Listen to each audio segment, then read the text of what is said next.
Made. अब प्रश्न आता है कि मेड के बाद सर ऑफ कब आता है और मेड फ्रॉम कब आता है?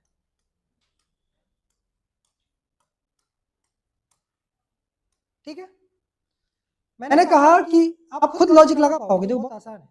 मैंने कहा कि ये जो टेबल है लकड़ी की है, this table is made of would, would यानी लकड़ी। This table is made of would. Made of बोला मैंने, क्या बोला? ऑफ। मैं लिख दूं तो मैं लिख रहा हूं this table is made of would, yes और नो?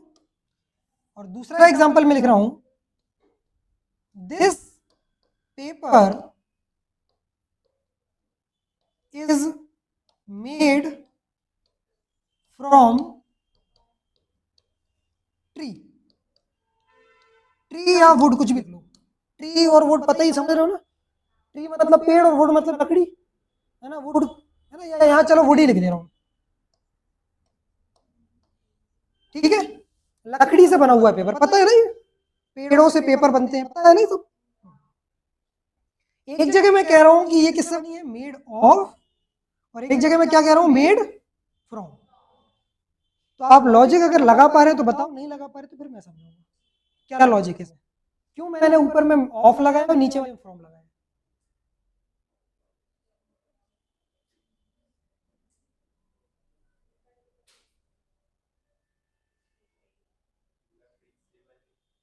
नीचे भी लकड़ी से ही बनी है हिंदी से मत करो, गलत हो जाएगा। मैं अक्सर कहता हूं इंग्लिश को इंग्लिश में ही पढ़ो, इंग्लिश को हिंदी में अनुवाद करके पढ़ोगे तो दिक्कत हो जाएगी। लगाओ लॉजिक, देखो बहुत आसान लॉजिक है। टेबल जो है, टेबल वो कैसे बनी है? लकड़ी से टेबल बनने के बाद जो लकड़ी लगी है टेबल में, क्या हुई? वो लकड़ी है, लकड़ी ही तो है बेटा। समझ में आ रही बात मैं क्या बोल रहा हूँ? लकड़ी से टेबल बनी, जो लगी है अभी टेबल में वो लकड़ी है ना, कि रूप परिवर्तित हो गया? नहीं हुआ ना। लकड़ी से क्या बना? क्या अभी भी वो लकड़ी है? रूप परिवर्तित हो गया। यही लॉजिक है। जब भी किसी चीज से कोई चीज बनी हो और उसका रूप परिवर्तित ना हो तो क्या आएगा? रूप परिवर्तित हो जाए तो लिख लो अपनी भाषा में इस चीज को, हो गया, रूल हो गया, लिखो अपनी भाषा में लिख लीजिए कि क्या याद रख सकते हो आप।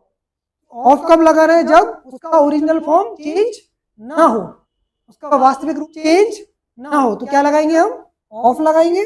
अगर उसका वास्तविक रूप परिवर्तित हो गया तो क्या लगाएंगे? फ्रॉम लगाएंगे। बहुत आसान। स्पष्ट हो गई बात सभी को?